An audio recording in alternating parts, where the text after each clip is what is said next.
Welcome to another edition of The Ride Home with John and Kathy, live from the Salem-Pittsburgh studios.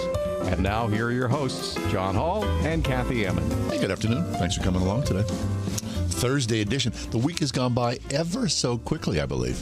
Kath, how about you? I got to be honest that I just have too much to do right now in life. Oh, yeah. This is your And week. I think maybe that's why it seems like it's gone so quickly. You're busy. Yeah, it's just boom, boom, boom, boom, boom. So in addition to, if our listeners don't know, in addition to your duties here as the co-host of The Ride Home, Right. You're also a worship leader. It's a busy time if you work at a church. There's just a lot of stuff going on. Yep. There's a lot of services. There's a lot of music. There's a lot of requirements and needs. And Plus, you had a church Christmas party today. plus, I mean, Did you guys do a white elephant? we did do a white. Hey. We actually do a gift. Oh. It's not a white element, and white or an elephant. You actually have to. Produce something. Is there a difference there? I mean, because Well, we do yeah. a white elephant here, and it's kind They're of like both very funny. just fun. They're both very nice, but you have to know each other pretty well to do a gift exchange. Are you doing a grab bag? It is So always you a grab knew bag. who your Yes. person was. Yes, the Secret Santa, as it is known. That's a little pressure. Because what if you mess that up? Right? It can also be very entertaining. I bet, yeah. Yeah, it's a good thing. It's not been weird at all. Good. A gentleman is relatively new to our staff, and he got me, and so he gave me a gift card, which is fine because he doesn't know me. Yeah. But That's smart. you know what I mean? Right, So of course. Yeah, I totally appreciated that. Very good. I went home last night and ate some of my white elephant gift. What do you mean? That's what I. Oh, you got yesterday. popcorn. I had Chocolate covered potato chips. and chocolate covered popcorn. It's a lot of chocolate. Chocolate covered potato chips is really very, very good. That was a bit much. Very a very lot good. of chocolate. I think, and the chocolate over the popcorn, it's just over. There's no popcorn. No, there. it's just all just I'd chocolate rather have blobs. the chocolate covered chip. I actually felt bad because I took the gift from someone else, Who really wanted it? and then I thought I should apologize. No, you shouldn't. It's a white elephant. I'm not gift. going to. Yeah. But I'm just saying, as I'm eating it, I'm going. Yeah. Probably had a- shouldn't have made her feel bad while I was taking her gift right. away. She had a fruitcake. But she got a gift card. She won out in the end. She won out. Yeah, we do a special thing here at Word FM. Whoever gets the worst white elephant gift gets a prize from the boss. Yeah, and it wasn't a true cake. It was just like a log. Yeah, Gary brought it in. Oh, that's right. Nice job, Gary. I didn't have time. I had to send my better half out. He You said, had to please get no. me something. Oh, no. You had to That's offload what she that picked, so I'm blaming it on Right, her. we're just throwing the boss's wife under the No, bus. I like her. I like your wife very much. She sent in Mounds bars for us one time. Yes. Wait, was it Mounds bars? that was. I think it was Mounds bars. Yeah. Or was it Malik? No, it was Mounds bars. That's Mounds I think. bars. I Sometimes you appreciate feel it. like a nut. Sometimes you don't. Yeah. Almond Joy is nuts. Yeah, and Mounds don't, and they're dark chocolate. I think it's really much better than Almond Joy. Of course. And, she's talked me out of firing you several times. Which is, She is so good. so it's more than the Mounds. Yeah, it is. Her. It We really love is. that woman. Very, very nice. All right. Well, there's an eye opener Actually right there. listens to your show. I hope she doesn't hear this part. Oh, I hope she does. All right, without further ado, let's get on with the business. It's a very busy day news-wise. So, Kath, always, you give us the news stories. How about the top 4 at 4? For Thursday, the 15th of December, 2022, that's 10 days from Christmas, number 1.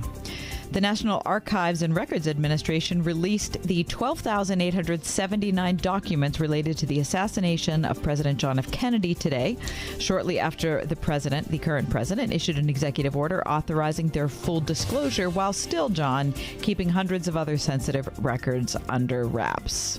So that's 70% of the records related to the JFK assassination have now been released in full. Keep in mind that JFK was killed in 1963, so it's taken a really, really long time. It wasn't immediately clear, according to CBS News, whether the files released today, thousands of which were previously released with redactions, contained anything really significant. Longtime JFK watchers hoped the trove would shed more light on what the U.S. government knew about Oswald before the Kennedy assassination, particularly what he was doing in Mexico City in the weeks before all of that went down in Dallas. One document detailing the CIA's interception of Lee Harvey Oswald's communications with the Soviet embassy in Mexico City, and the reaction by the U.S. Embassy after Kennedy's death was released without 2 prior redactions. So the 30%, that's protecting who or what? Exactly. Number 2.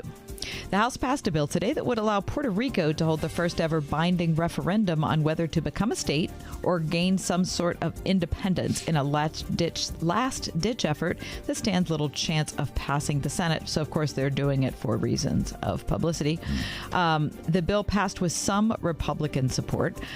This is what Democratic Republican Raul Gravala of Arizona said, quote, "It is crucial to me that any proposal in Congress to decolonize Puerto Rico be informed and led by Puerto Rican." What's that mean? Their It's a colony? little bit of a stretch Yeah, that I'd say so. decolonize. The verbiage is a little bit off there, wouldn't you say? I just feel like it's a little. What the heck? Number 3. Former President Donald Trump has kept a low profile since announcing last month that he's running for president again. But according to today's Trib, things went in a different direction today because the former president took to social media and the internet to make what he called a major announcement. He unveiled, are you familiar with this, John? I am. A new line of digital trading cards that bear his likeness. These cards feature, according to President Trump, some of the really incredible artwork pertaining to my life and my career. It's been very exciting. The cards show Trump riding perhaps on the back of a red, white, and blue elephant, or another one where he appears to be flying into space with rockets attached to his back, or the one where a physically ripped former President Trump is shown pulling open his shirt to reveal a superhero costume. These are all NFTs, and you can buy one for $99. Merry Christmas. Number 4. Westmoreland County, speaking of the JFK assassination, cutting ties with Dr. Cyril Wecht. The county commissioners today approved a 1-year contract with Wecht's former associate to do autopsies for coroner Tim Carson. Cyril Wecht is 92 years old and has worked as the county's private pathologist for more than half a century. And that is your top 4 at 4. It's amazing, isn't it? 92 and still working at that high level. I read the contract with the county was upwards of $275,000. $245,000 this year for autopsies and to testify in court as part of criminal prosecutions and homicide cases. He also has a separate contract with the DA's office for testimony. And still opining about JFK? That's a good gig if you can get it. I mean, you can't deny the career. That's a long time. You can't, but you can question the publicity hound status. He does. Is that he true? does appreciate the spotlight, does he not? He will be replaced by Dr. Jennifer Hammer. Yes. All right, we'll take a quick break. When we do come back, we are going to talk about Haiti. Nick Stolberg has a story to tell. Moving himself. God, please don't make me a long-term missionary. Please, Lord. And the rest happens. 101.5 WORD. Playing Pittsburgh's favorite Christian music on the weekends with the best new Christmas music. New music. Behold, from Phil Wickham and Ann Wilson. Come Home for Christmas by Matthew West. And O Come, Emmanuel by Doe. The best new Christmas music. Pittsburgh's favorite Christian music on the weekends on Word FM. If you are 65 or older, you know this. It's really frustrating to deal with out-of-pocket medical expenses, just watching your hard-earned dollars flying out the window. Well, here's something that can really help, and it's worth taking a minute to look into. MediShare is a new option. It's called MediShare 65 Plus. And MediShare is a community of Christians who share each other's healthcare bills. It really is a community, too. People encourage and pray for each other. MediShare 65 Plus is a low-cost option for those with Medicare Parts A and B, and it fills in the gaps where Medicare stops. It's a great way to fight inflation, too. You can lock in one low monthly price for up to 10 years, and you can use your Medicare-approved doctor, and you also get telehealth 24/7 service, so you don't have to leave your home for the little stuff. Very worth looking into, and it's so easy to. Find out why people rave about the customer service at MediShare. They're easy to talk to. Call 833-SHARE-55. That's 833-SHARE-55. 833-SHARE-55. How will you celebrate Christmas this year? How about being surrounded by a giant extended family in a warm, secure environment enjoying gourmet dining? Sound good? Well, by this time next year, that could be a reality if you check into luxury independent living at the Village in Gibsonia. No large upfront fees and no long-term contracts can put living in a luxury condominium at the Village at St. Barnabas under the tree for you this year. Call 724-443-0700. Merry Christmas from St. Barnabas. After 11 years, Brett's marriage had grown stale. He wanted something better for he and his wife. Focus on the families helped our marriage from the standpoint of opening our hearts to see things from the other's perspective and to make sure that God is centered in our marriage. I'm Jim Daly. Together we can give families hope. Donate at focusonthefamily.com/family, and your gift will be doubled.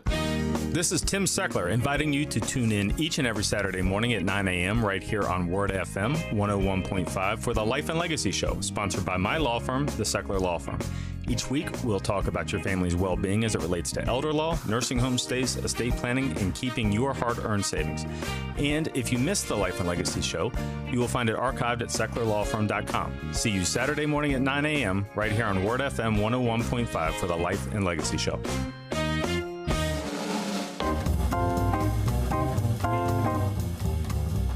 When we ask the question, what does God want for my life? Of course, we think that we're open-minded, but actually we're thinking in a pretty small area, right? So, I remember when I was graduating from college and I asked, what does God want for my life? Of course, I had already decided that God was going to work in these certain parameters, right? And I was going to be, working in this particular line, what I had studied in school. And of course, I was going to, marry the person I was dating. Anyway, the long and the short of it is I didn't work in what I was studying and I didn't marry the guy I was dating. Oh, hey, God, what's up?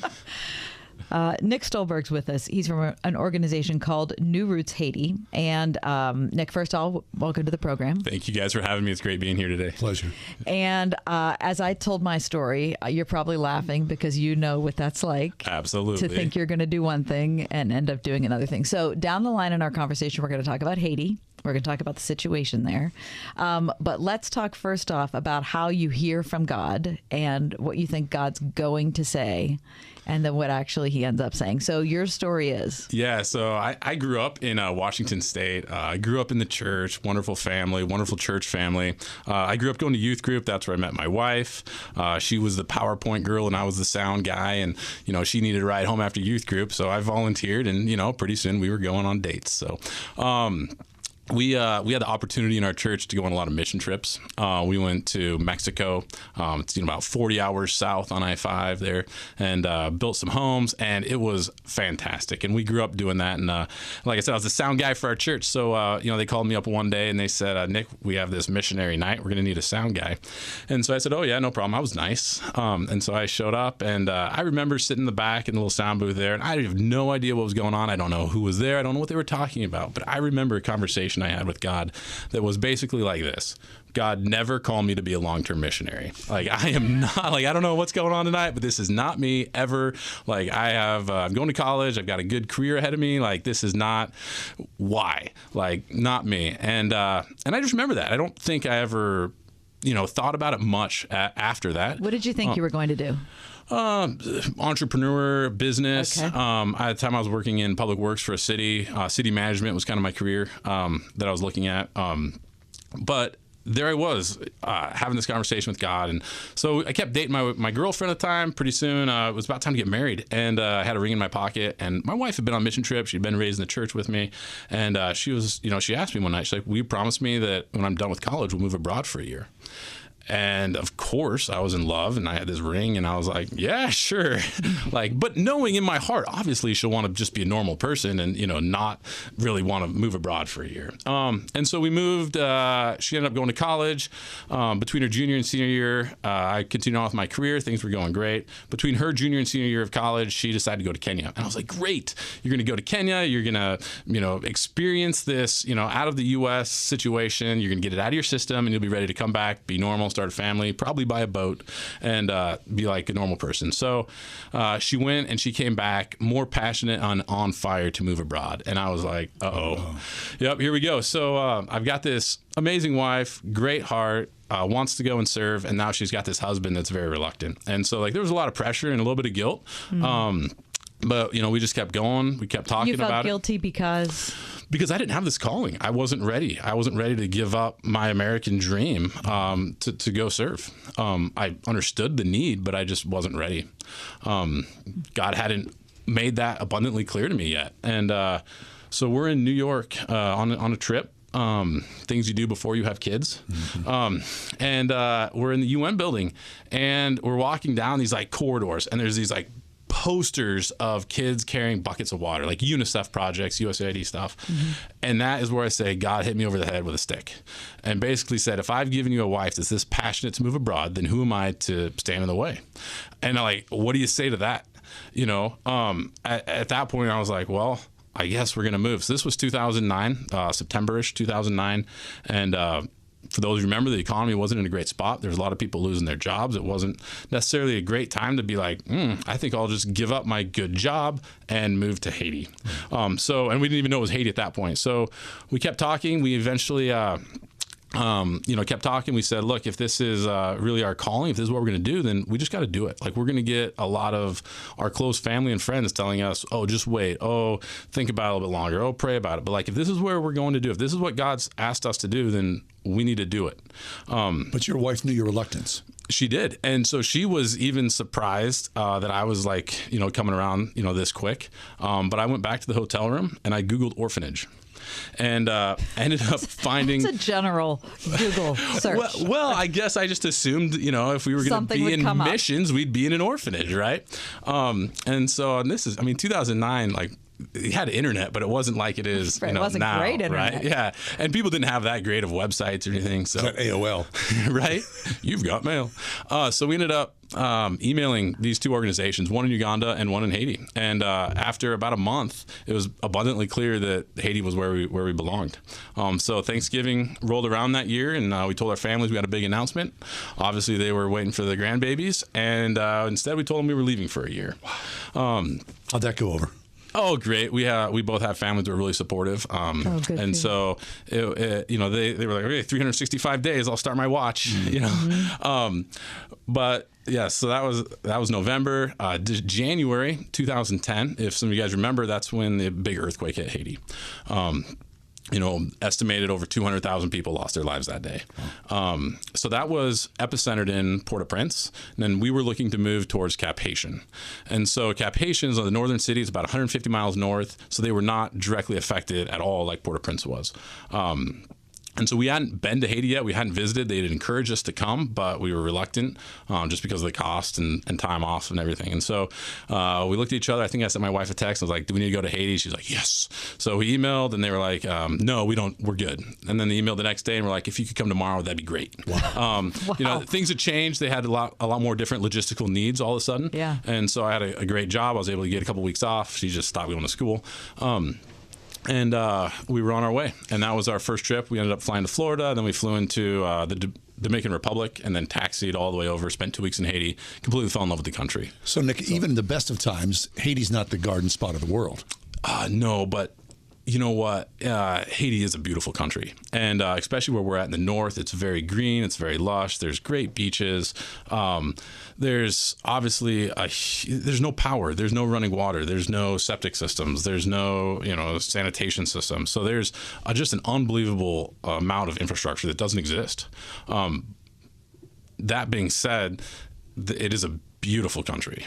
So just a lot of opportunities. So we went there January, came back. My wife graduated in June. About 5 days later, we were on a plane. We moved to Haiti.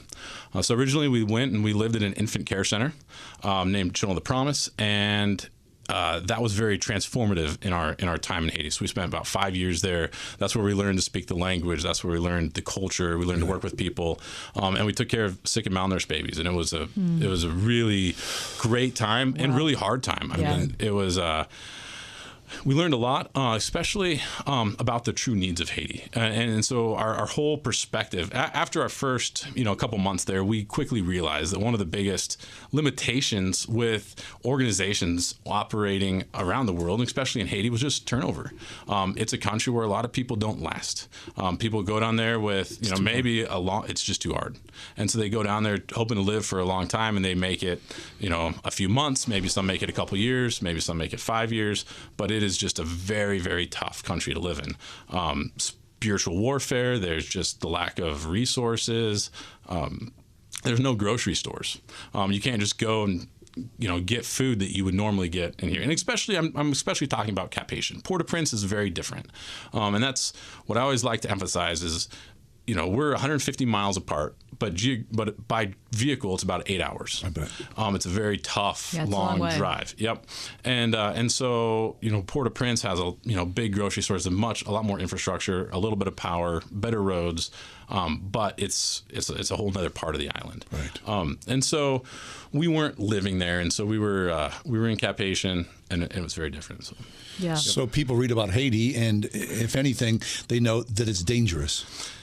Absolutely. And when we moved there in 2010, they currently had a UN force named MUNISTA that was there. Peacekeeping force. Peacekeeping force, yep. So they had Nepalese soldiers, Brazilian soldiers, several countries from around the world had a presence there.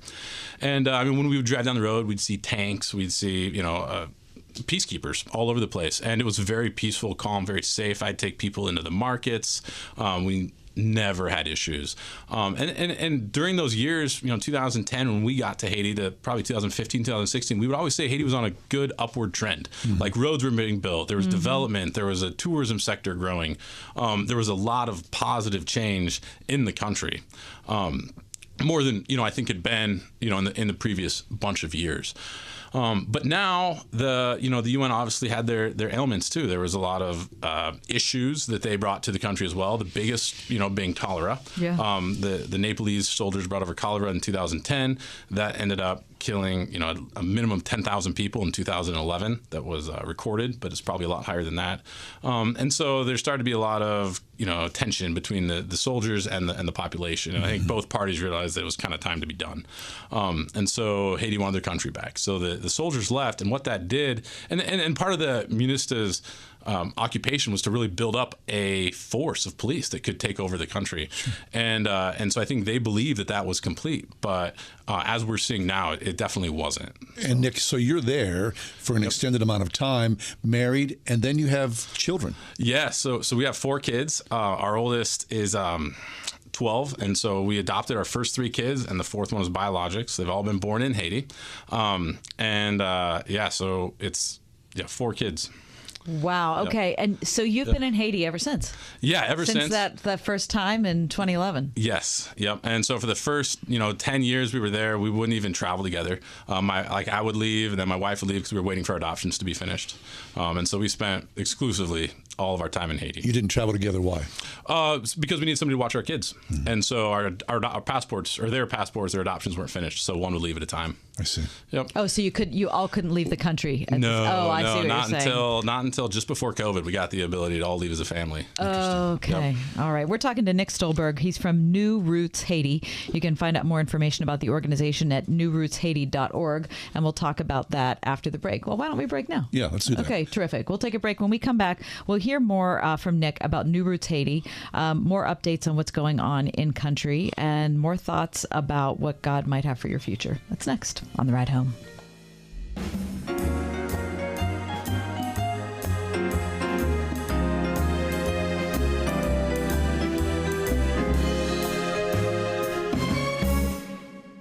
This is Kathy Emmons.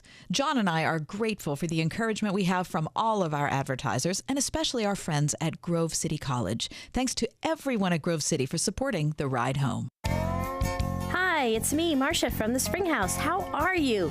Hey, take a big whiff. Can you smell it? The real hickory wood burning long and slow in our smokehouse to smoke our old-fashioned hickory smoked hams. Have you ever tried a Springhouse smoked ham? The meat is so tender it falls right off the bone when it comes out of the oven. And the taste, a taste of days gone by. A Springhouse hickory smoked ham makes a great corporate gift in a big Springhouse box with a big red bow on top. Or how about for all those sage folks that remember smoking their own hams as youngsters?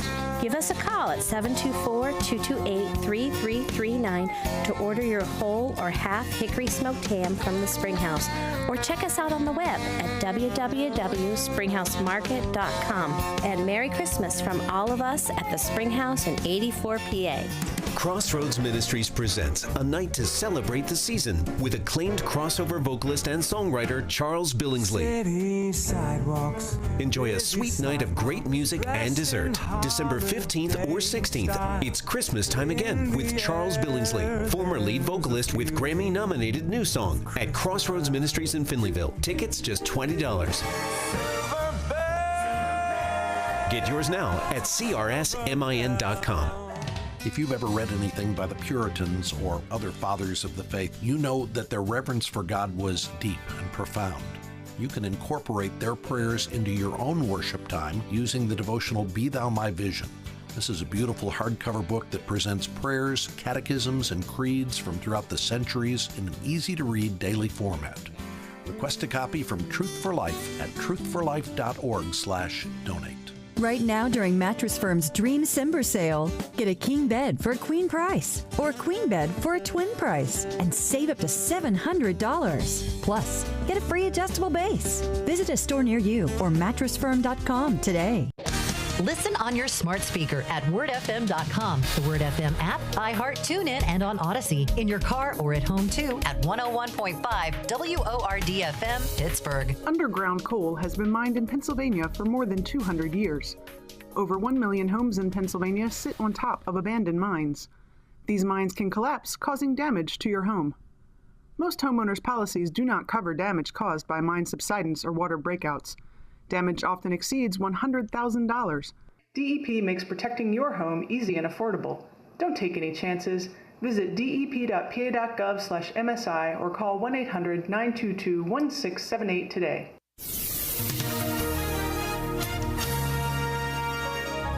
Expect a shower in places this evening, otherwise plenty of clouds tonight with a low of 35. Tomorrow, a passing morning shower, otherwise mostly cloudy. Tomorrow's high 40. Tomorrow night will be overcast with a couple of flurries, low 27. Mostly cloudy Saturday, breezy with a snow shower, high 31. Extreme cold outbreak expected later next week into Christmas weekend. With your AccuWeather forecast, I'm Drew Shannon.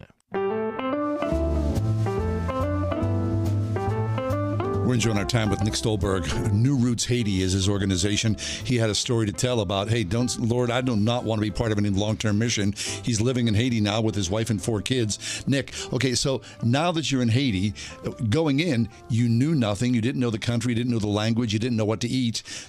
Are you fluent in the language? Yeah, so I spent my few months I had before moving to Haiti. I drove a street sweeper because I was working for the city, and so I had like the little MP3 player in my ear, and I'd be learning all kinds of words. Well, unfortunately, I learned like words like zebras and bears and all sorts of animals that you're never gonna find in Haiti. I think I know more zoo animals than most of the guys I work with now. But yeah, so we had to learn Creole. We had to learn the network. We had to learn how to operate in a city that we knew nothing about. And when I left, one of the holes that I had was I like to talk to people. I'm an extrovert. I like to go to the grocery store and see somebody I know. There were years, living in Haiti where I couldn't go to the airport without finding 2 or 3 people I know now. I go to the grocery store. I go to the restaurants, and we have a whole village, a city of people that we know. And that network is amazing. And I love living there because I love to have all these friends around us. And so that's what we just really learned and experienced and gained in the first 5-6 years we were in Haiti. And so that kind of brought us to was like, how do we actually help Haiti? How do we, create opportunities so families never need to take their kids to an orphanage, to an infant care center?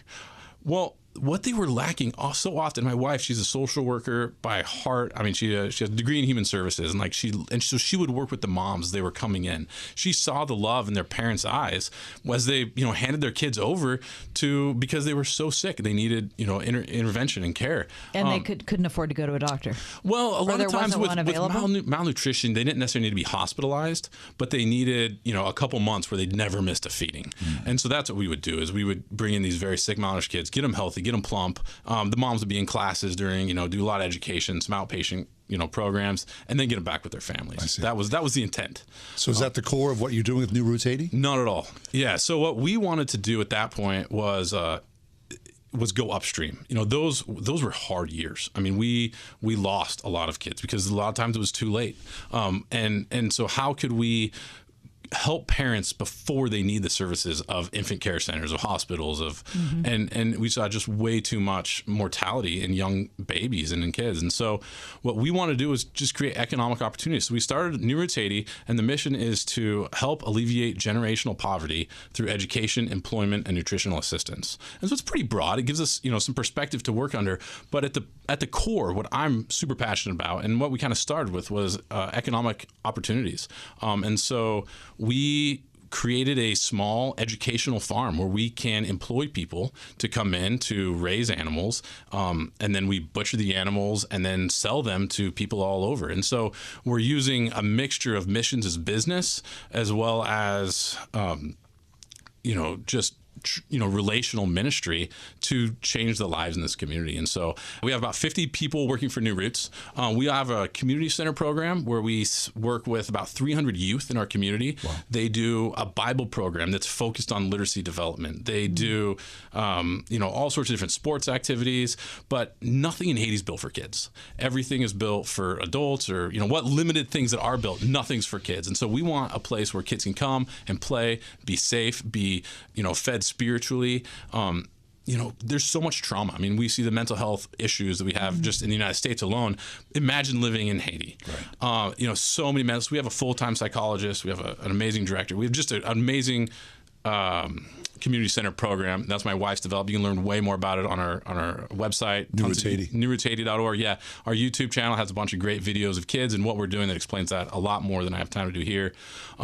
We have a feed mill that we built in the last couple years. And so we work with hundreds of farmers in our area to help them grow crops that we can then buy back, turn into chicken feed to feed chickens that then we butcher and sell. And so it's grassroots economical development is really what we're focused on. So, and you see God working. You know what? All the time. I go down the road now, and I saw a dad. Dads that typically are traveling to other countries to find a job. He's having a birthday party for his little girls. He went out and bought pops. He bought some decorations. Like, to have a disposable income in Haiti that you can, have a party for your kids, that doesn't happen. And so to see that happen is it's amazing. And that's just one small example of the economic growth, the spiritual growth. We work with a couple churches in our community, and it's fantastic. So birthday party, which would be so simple to us here. Yeah. It's a whole different thing there. There's kids that don't even know their birthdays. It's not celebrated. They don't have money for that. So. Wow. Well, it's been terrific to hear the story. Nick. I mean, the time is too short for us, and we certainly appreciate your passion, your storytelling. New Roots Haiti, anywhere online. Absolutely, yeah. Facebook, YouTube, the World Wide Web, everything. Thank you guys so much for having me. It's been an absolute pleasure here talking. So, find out more information about New Roots Haiti at newrootshaiti.org.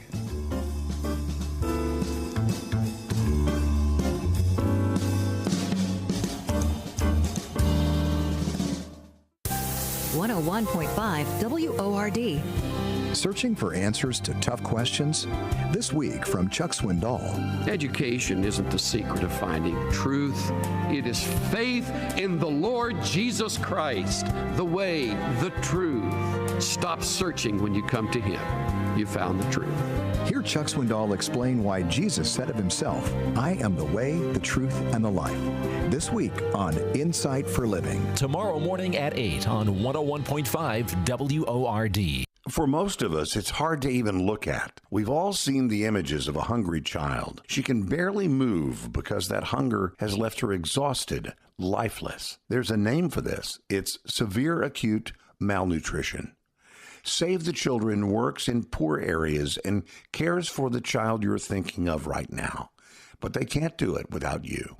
Just $30 a month can help save children for less than $1 a day, whether it's providing emergency nutrition or protecting children fleeing from the war in Ukraine, or a child in need in any of the other 120 countries around the world where Save the Children works. Your $30 a month can change everything for a child who's suffering. Call 888-884-4836. That's 888-884-4836. Or give online at SaveChildrenToday.org. That hailstorm really did some damage to the house, honey. I know, and so close to Christmas. What are we going to do? Well, you know, our neighbor Eric said Bachman's Roofing helped him with his insurance claim and walked him through each step of the process. Maybe we should call them too. Eric's wife did say Bachman's are local storm experts. Can we ask them about saving with solar roofing? I think that's a great idea. Call Bachman's Roofing and Solar at 412-744-8390 or go to pittsburgh.bachmansroofing.com. The students and staff at Trinity Christian School would like to wish you and your family a very Merry Christmas and a Happy New Year. The birth of our Savior is truly something to celebrate, something to share. It's also a time to find rest, to be with the people we love, to remember those we miss, and anticipate good things to come. For unto us a son is given, unto us a child is born. He is here with you, always. From your friends at Trinity Christian School. Marketing your business is hard. It's so competitive, and getting new customers is as hard as keeping your existing ones. We know it because we're a local business too. So when it comes to marketing your business and getting new customers, we know how to do it. Our digital marketing firm, Salem Surround, is built to create customized solutions to your business, not your competitors, just you. Reach out to us at salemsurround.com, and we'll work with you to create those solutions that will increase your business and bring you new customers. salemsurround.com.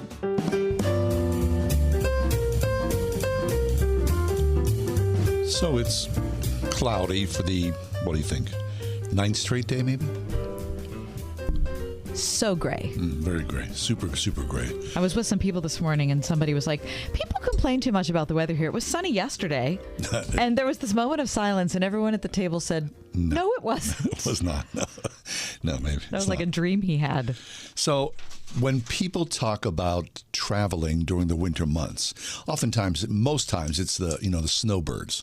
We're going to escape the dreariness. A friend of mine just said, I just booked my tickets for Puerto Rico.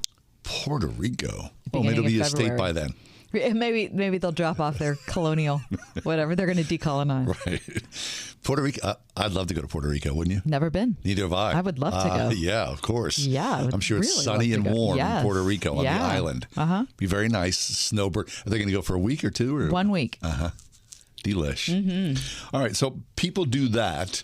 But we saw something today about sort of the alternative, a winter trip to a winter destination. Right. So you're celebrating the season instead of trying to escape it. Mm-hmm. Any interest? Yes. Really? Which I would never have had an interest in 5 years ago. But strangely enough, the older I get, the more I'm doing the anti-snowbird thing. I'm starting to like winter more. Yeah. I mean, you surrender to it. I guess I have. You have to. That's what a are you going surprise to do, right? me. Okay, so 9 bucket list trips to get peak Hygie.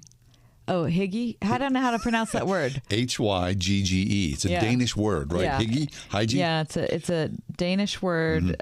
Comes from the original Norwegian that means comfort. Comfort. Mm-hmm. Yeah, it describes a mood of coziness and comfortable conviviality. That's nice. I would aspire to that, wouldn't you? Mm-hmm. Okay, last night I got home, had a little dinner, lying in my favorite chair. Huga, with my feet up, a Afghan up to my neck, and a big mug of tea. Wow, that's Huga.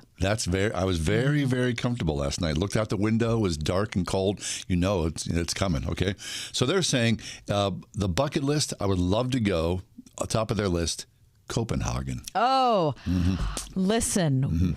Denmark. I've never been to Denmark. No, I would love. It's a tiny place. None of these places. Denmark is the first place to go when seeking the cozy life. Head to the luxurious De Alighieri Hotel, Okay. which has been providing a, what? Hygie? Huga. Huga. My grasp for the language is much to be deserved. Huga, providing a Huga home base in Copenhagen, this hotel, since 1755. For nearly 300 years, they've mastered the art of warming people up while the Nordic winter rages outside. Oh, that sounds wonderful. In the upper lobby, you'll find a picture-perfect old fireplace surrounded by comfy chairs, candelabras with real candles, best enjoyed with the hotel's famous homemade glögg, which is warmed spice wine.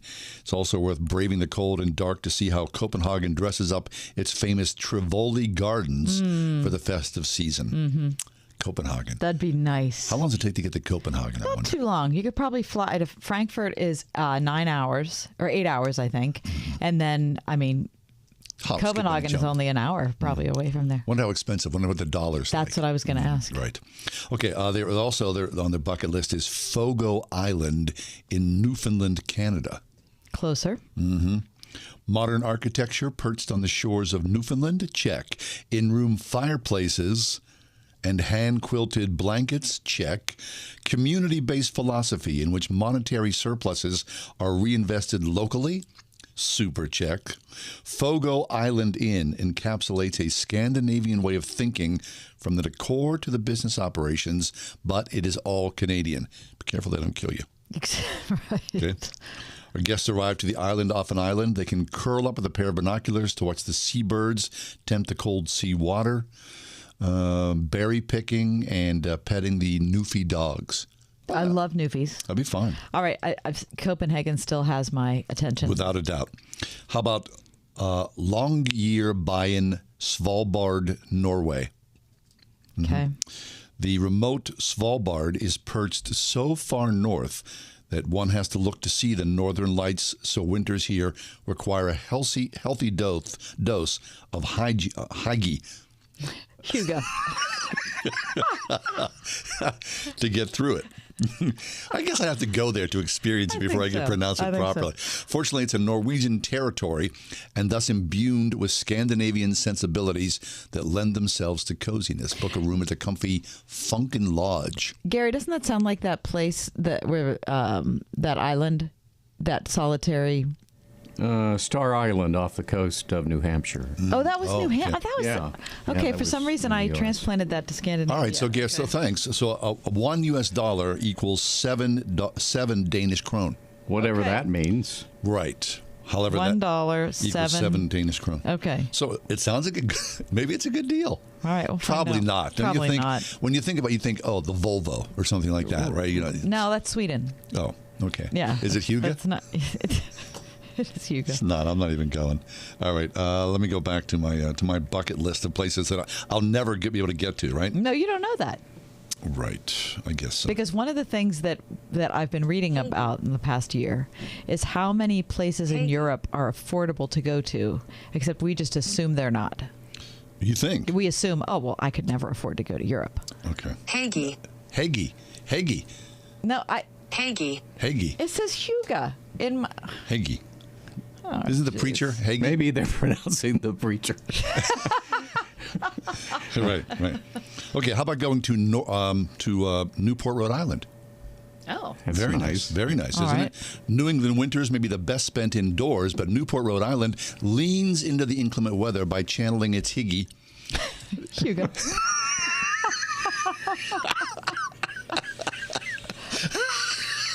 I don't get out much. I really don't. You traveled the world. Yes, what are you talking about? I have traveled the world. The Chandler at Cliff Walk runs winter culinary experiences in the property's 3 heated yurts. Yeah, it'll be fun. I am not going on a vacation to a yurt. Oh, I would. I am in not. a heartbeat. No. I've had dinner inside of a yurt. Fine. What's a yurt? It's like a teepee. Oh. Mm-hmm. Kind of. So it's a teepee. I mean, I've been in. Does it have room service? No. Well, they probably do there. Yeah. Remember Doofenshmirtz? Oh, Doofenshmirtz multi-level yurt. Yeah. I was in a yurt in Mongolia. Very nice. Going to a yurt in Mongolia. Well, who hasn't been in Yeah, I mean, that there sounds... in a yurt in Mongolia? Yeah. Well, they don't have Higgy. Yeah. Listen, it applies in Mongolia. I don't think it applies. I think you're trying too hard if you're doing that in Rhode Island. Probably so. Maybe so. I don't know. Okay. Right. Okay. How about Northern Iceland? Can you imagine Northern Iceland? Yeah. Why can't I? Is Southern Iceland not cold enough, and they don't have any hygge there? Iceland may have gained independence from Denmark in the 1940s, but this Nordic island still embodies the hygge lifestyle. Throw on a traditional Icelandic wool sweater, head north to Depler Farm on the Troll Peninsula to experience next level hygge. Despite the intense winters and long nights Iceland's known for, the luxury hotel ensures guests stay warm with in-room fireplaces. Nice. That'd be really great. Beds draped in sheepskin and an open-air geothermal pool. There's also a Viking sauna and a communal hang space with its own fireplace, full library, and plenty of blankets. That sounds nice. Yep. How about Telluride, Colorado? Oh, okay. That'd be very nice. Yeah. Colorado ski towns. Now, do you ski? No. Gary, do you ski? No. Neither do I. A few times. My sister aspires to this, but she calls herself a very proud snow bunny, which would be great. You're just going to hang out in the lodge, right? The snow bunny lifestyle. How about Gridwood, Alaska? Gridwood, okay. Yeah. There's a resort there called the Gridwood Resort, famous for its ski slopes. Opened the state's first Nordic spa. Very nice. Swedish Lapland. I'd like to do that. Got anything in San Diego? No, exactly. That's exactly where I want to go, right? 72 degrees and sunny. Yeah, but this is supposed to soak up the winter. That's what these options are doing. Look out the window. I'm just Soak that up saying, out if there. you were on Fogo Island in Newfoundland, maybe you'd have a different outlook. Telluride, Colorado? Probably so, That yeah. seems... We could maybe send you on a mission trip there. If only. They must have, people who need to hear the word. Everybody needs to hear the word, right? Telluride, But Colorado. Kathy wants to go to Paris. Yes, She wants a mission trip to Paris. the south of France seems like it's a place that's needy. Heathens. Telluride, Colorado seems like a big dollar place. I'm sure it is. Yeah. Right down the road. Out of all of these, Copenhagen. That's where I'm going. Yeah, with your Higgy. I mean, I don't know if I'm going.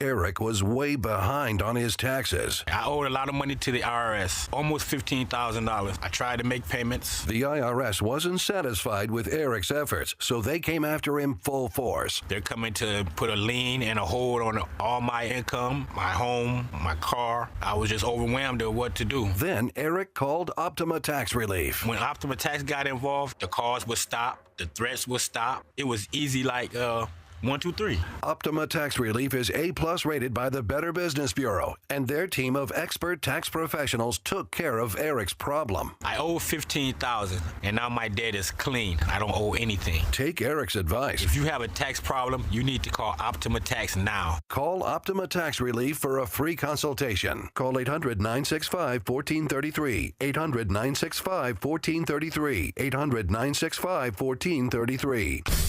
Optima Tax Relief. Some restrictions apply. For complete details, please visit OptimaTaxRelief.com. I'm thankful for the time I get to spend with my family during Christmas. Christmas is a time for gratitude at Eden Christian Academy. I'm thankful for the opportunity that I get to spend time with those I love. My favorite thing about the holiday season is seeing the look on my family's face when I give them a really good gift. During the Christmas season, I'm thankful that I can see all of my family members in one place. I'm thankful for the friends and relationships that I've made here at Eden. Merry Christmas from your friends at Eden Christian Academy. At Progressive, we know there's nothing like the feeling of riding a motorcycle with your crew on the open road. It's a primal, wild freedom, a feeling that would be impossible to recreate on the radio. Until now. Hit it, sound effects guy.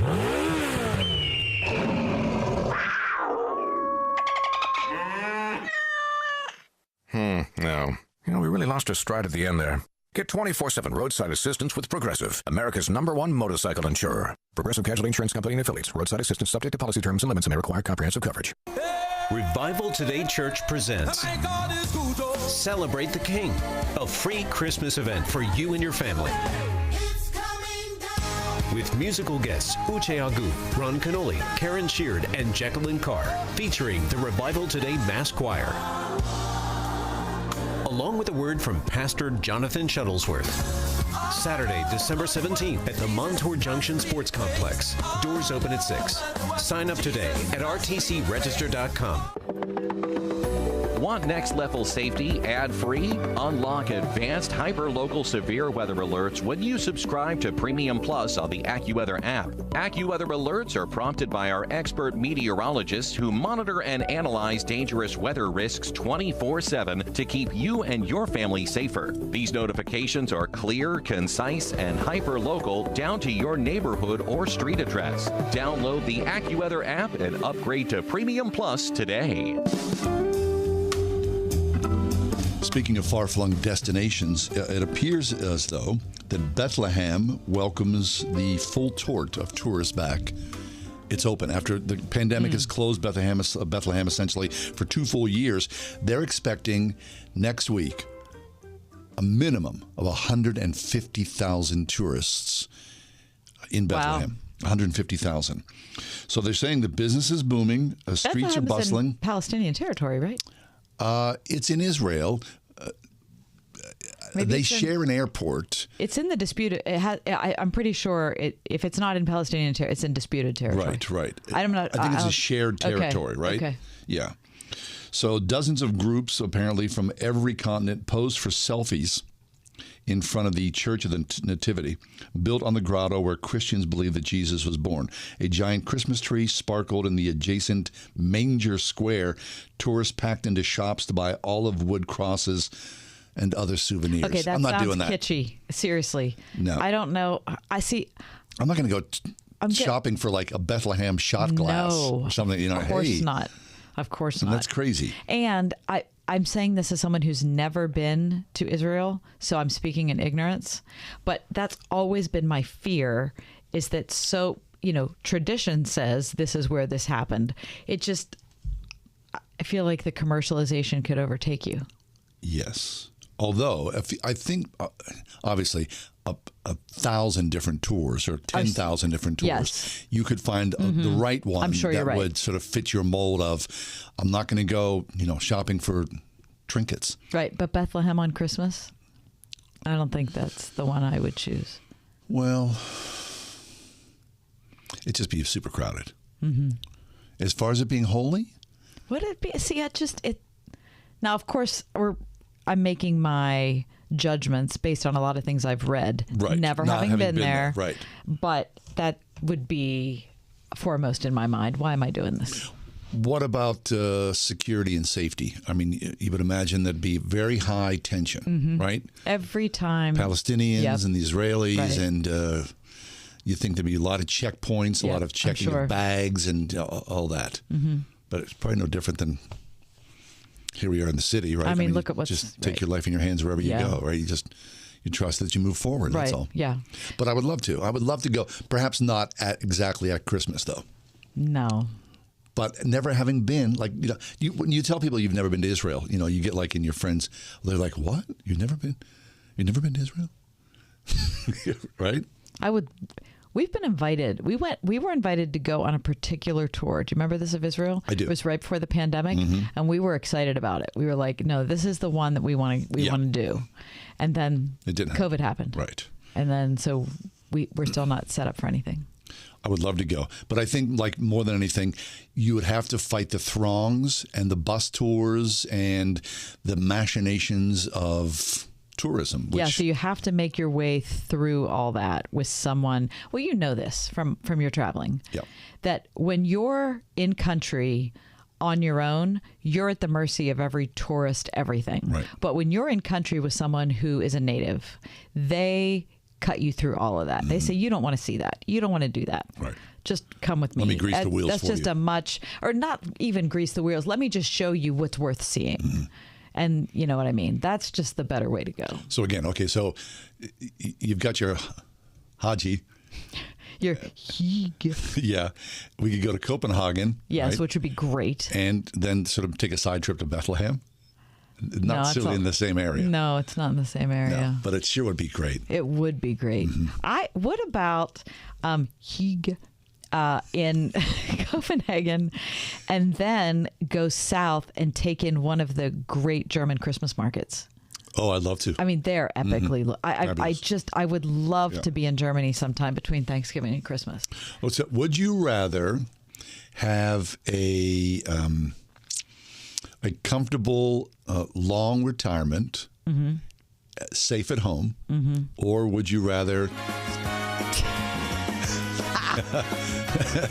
Oh, I'm sorry. No, that's good. This isn't this. No, or I that. like it. I like it. This is a little preamble for tomorrow. Or would you rather just throw it to the wind and go, I'm going to be a nomad and travel the world for as long as my money lasts? Here's the thing. I would love to travel, but I don't think I could commit myself to be a nomad for... No, I don't think I could do that. I love traveling, but I think I have to do it in spurts. Although every time I've been overseas, and I mean every time, when I'm on my way back, I think I could stay another week. I always think that. Yeah.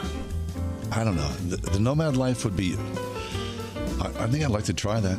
Just go out and throw caution to the wind and see the world and For make it up months. as you go along. I'd love to do that. Okay. Maybe then I need to come home and put my feet up. Put your feet up. Yeah. Take a rest. All right. Take a quick break, come back. The 5 o'clock hour of the ride home. We're Pittsburgh's Christian Talk. It's Word FM.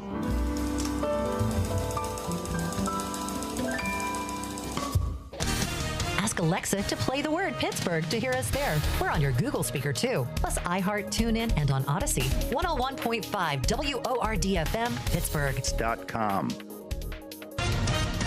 With SRN News, I'm Jason Weicker. Americans cutting back their retail spending last month. Sales are off 0.6% from November into December, following a sharp rise the previous month. Bankrate.com senior industry analyst Ted Rossman says this report might be a hint toward an upcoming recession. People are being careful now. I think they might really be careful come January, February, when the bills arrive and there's not all the holiday fanfare. So I think slowing consumer spending is definitely on the side of the ledger of, a recession could be coming. Senate giving approval to a bill that would ban the use of TikTok on government phones and devices. Several states recently banned the use of TikTok on those devices and computer networks. This is SRN News. There's still time for business owners to claim their federal aid under the Employee Retention Tax Credit Program. Cash refunds of up to $26,000 per employee are available for employers who continue to pay their employees during the COVID epidemic. Many businesses qualify and simply do not know it. All business types and industries may qualify. You can claim the credit even if you received a PPP loan. This is a cash payment and not a loan and can be claimed now. The licensed CPAs and tax professionals at Ferguson, Timar and Associates have been serving business owners across the country for over 15 years. The best part is that until you receive your cash payment, you don't pay us a dime. Our tax credit specialists are available now at 833-ERC-FILE, and your tax payment estimate is quick, easy, and free. That's 833-ERC-FILE to qualify you and your business for up to $26,000 per employee of free federal aid. Call us now at 833-ERC-FILE. That's 833-ERC-FILE. MyPillow's excited to announce the original My Slippers are back in stock. Hey, it's John Hall. Last Christmas, you made My Slippers the #1 selling MyPillow product, and now they've added smaller sizes, larger sizes, wide sizes, and all new colors.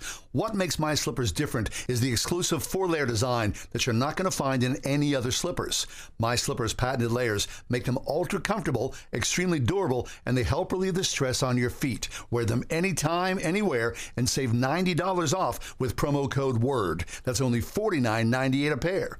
You'll absolutely love My Slippers, and now they're also extending their 60-day money-back guarantee until March 1st, 2023, making them the best Christmas gift ever. So go to MyPillow.com, use promo code WORD, or call 800-391-0954 now. Again, use promo code WORD to save $90 on the original My Slippers. That's only $49.98 a pair. Quantities won't last long, so please order now. The holidays are upon us. Folks are heading downtown to shop and see the sights. But the most stunning place just might be First Presbyterian Church of Pittsburgh, with our sanctuary all decked out for Christmas. Best of all, we celebrate what Christmas really means. So come, bring your family and friends for Sunday worship, 1045 326th Avenue. Then stay downtown to eat and shop. The true light of Christmas shines at First Presbyterian Church. I love seeing the transformation of a smile. There's a reason patients love Dr. Megan Stock, voted Pittsburgh Trib's best of the best dentist in Northern Allegheny County for the second year in a row. You don't have to do full mouth rehabilitation to really transform a patient's life, for a patient to be able to smile confidently and be happy with their own smile. Exceptional dentistry meets compassionate care. Stock Family Dentistry, Perry Highway in Wexford, at stockfamilydentistry.com.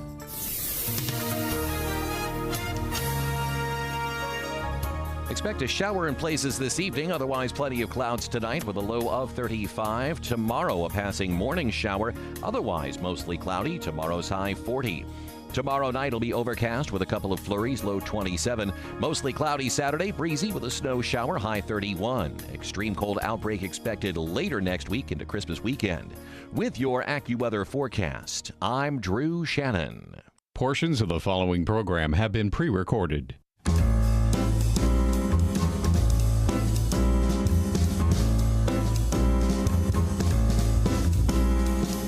Welcome to another edition of The Ride Home with John and Kathy, live from the Salem-Pittsburgh studios. And now here are your hosts, John Hall and Kathy Emmett. Oh, no, we're here. We are live and local, high top Green Tree Hill.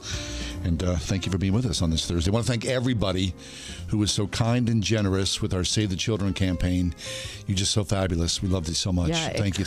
Yeah, we might have set a record yesterday with the amount of giving in a Ride Home with John and Kathy show. Well, it was a terrific outpouring from our Ride Home audience. Sure was. I was really just so touched by it. It was really lovely day. It was a wonderful thing to do at Christmas. Sure was. The 10 giving. Right? I mean, that's so fabulous. From that incredible donor. We're going to times it times 10. Times it times 10. I love that so much. Not counting that, it was almost 500 children. Wow, Isn't 500 kids. Amazing. Almost. 500 children's lives. I mean, yeah, it's hard to quantify a dollar value on that. Right. Holy smokes, that's fabulous. Yes, so thank you to everybody who took part in that. You ever live in a place like, an early apartment where you had to put plastic on the windows? Yes. Yeah, man. South Oakland. Mm-hmm. Yeah, I remember doing that, and you'd put the tape up and then put the plastic up, and then get a hair dryer. Yep, hair dryer. Yep. Mm-hmm. Well, I think about that because it's going to be cold. The cold is finally coming. So the winter is upon winter us. we've had up till now is going to be a thing of the past. Yep. Apparently a pattern change that will eventually draw extremely cold air into the lower 48 is on its way. The first blast of Arctic chill, this is from today's Trib, the first blast of Arctic chill makes a brief visit behind the ongoing blizzard in the central United States. I was talking to my brother-in-law today who lives in Aberdeen, South Dakota, 2 feet of snow. Really? But they shrug their shoulders.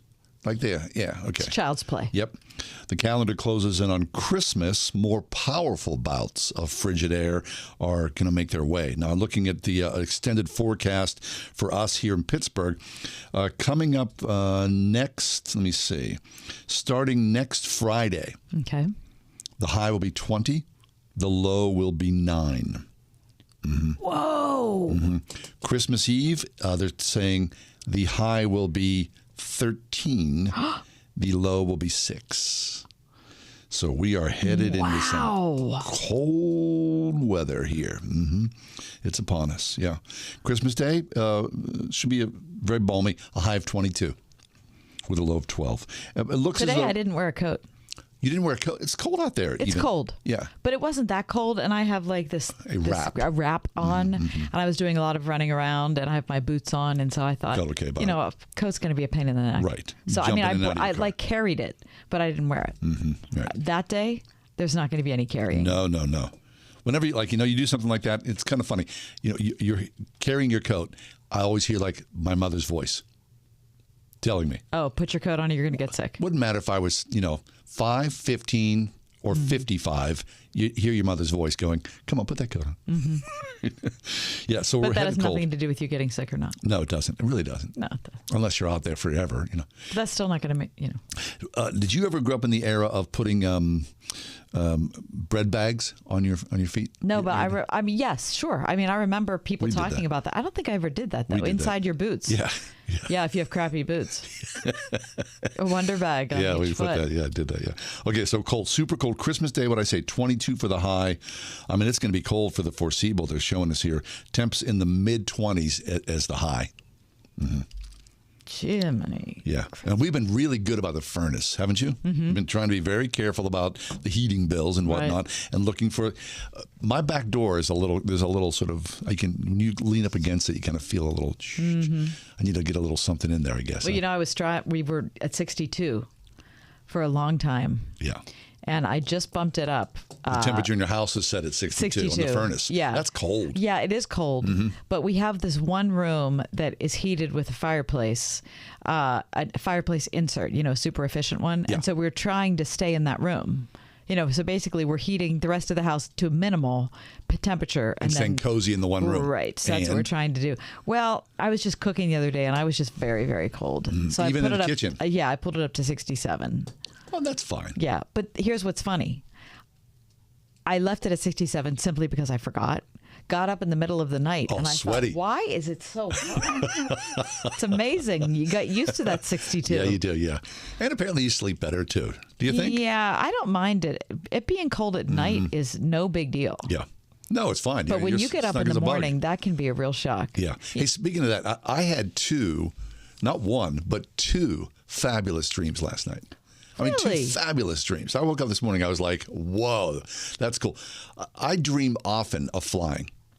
And I was flying last night in my dream. And of course, I've dreamt this dream, the flying dream, so many times that I'm aware in many ways that I am dreaming. Sure, right? This is a dream, but this is a good one. But I was flying, oftentimes I'm flying, towards on the rooftops, but I got so up high and my body, I do this thing in my dream where I'm moving my body to push myself up higher. I was so high up in the sky that I got scared and I had to struggle to come back down. You're like Iron Man. Kind of, yeah. And then, of all things, I dreamed of my dog Gus. And I had Gussie on a leash. Oh. I mean, you ever dream about your pets? I mean, Yes, I've never dreamt about my pets. I dream about my cats. Really? All the time, including the ones that have passed on. Why is that? I don't know. I love it. I don't get it. There was my Gus. I was like, Gussie! Oh, Yeah. that's really good. Having a good dream sort of like sets the tone for the day. My favorite dreams are when I'm like a spy. A spy? You're a spy? Yeah, I have those dreams a lot. What? Yep. Tell me that. No, I don't what think kind I of a want spy? to. I don't know. There's something in. Really? Yeah, Nefarious I am. calf. I'm Matahari. I'm living a covert life. Really? A spy. Kathy Emmons, MI6. Exactly. Nice. Or 5, Gary. Or 5. Are you packing? No, I'm surviving on my wits alone. Really? Do you have a monocle? No monocle. Thank you for asking. I would like to see that. There's always though a cadre of people around me who were equipped, engaged in common work. Leather pants? No, I haven't seen leather pants. I mean, you'd think that'd be like. I don't know what kind of questions you're asking me, but the answer to all of them is no. Like my vision of a spy. No. You're wearing a monocle, packing it with leather pants. You can tell though that I watch spy shows a lot because that's my dreams are like a compilation. Do you have a fear for your safety? Oh, sure. Oh, as a spy. Of course. It's part of the drama of the dream. Maybe it's a psychological thing about the truth. Maybe the doctor's in. Just saying. It might have something to do. We're talking about Christmas cards next. 101.5 WORD. I'm Alan Jackson, and I have the privilege of joining you each day to open the Word of God and ask for His input. And I'm convinced the challenges we face in today's world are more spiritual than they are political or economic. Exploring God's Word together is refreshing. It equips us for everything that comes our way. Join me, and let's see what God has in store for us today. A fresh look at Scripture, weekday mornings at 9:30. Alan Jackson Ministries on 101.5 WORD. For most of us, it's hard to even look at. We've all seen the images of a hungry child. She can barely move because that hunger has left her exhausted, lifeless. There's a name for this. It's severe acute malnutrition. Save the Children works in poor areas and cares for the child you're thinking of right now, but they can't do it without you. Just $30 a month can help Save Children for less than $1 a day, whether it's providing emergency nutrition or protecting children fleeing from the war in Ukraine, or a child in need in any of the other 120 countries around the world where Save the Children works. Your $30 a month can change everything for a child who's suffering. Call 888-884-4836. That's 888-884-4836. Or give online at savechildrentoday.org. The students and staff at Trinity Christian School would like to wish you and your family a very Merry Christmas and a Happy New Year. The birth of our Savior is truly something to celebrate, something to share. It's also a time to find rest, to be with the people we love, to remember those we miss, and anticipate good things to come. For unto us a son is given, unto us a child is born. He is here with you, always. From your friends at Trinity Christian School. The final days of Winterfest are here at Lowe's. Save now before they're gone. There's still some time to check off your list with big savings on gifts your favorite DIYers will love. Find all the top brands in tools, smart home, small appliances, and more. We make shopping for last-minute gifts easy too. When you buy online, you can pick up in-store now through December 24th. Celebrate the holiday season and don't miss the final days to save during Winterfest. Only at Lowe's. If you've ever read anything by the Puritans or other fathers of the faith, you know that their reverence for God was deep and profound.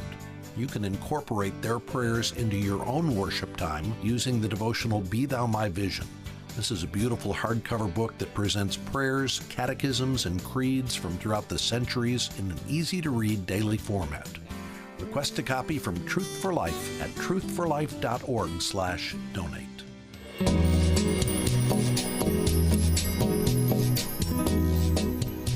I remember the first Christmas that my dad was sick.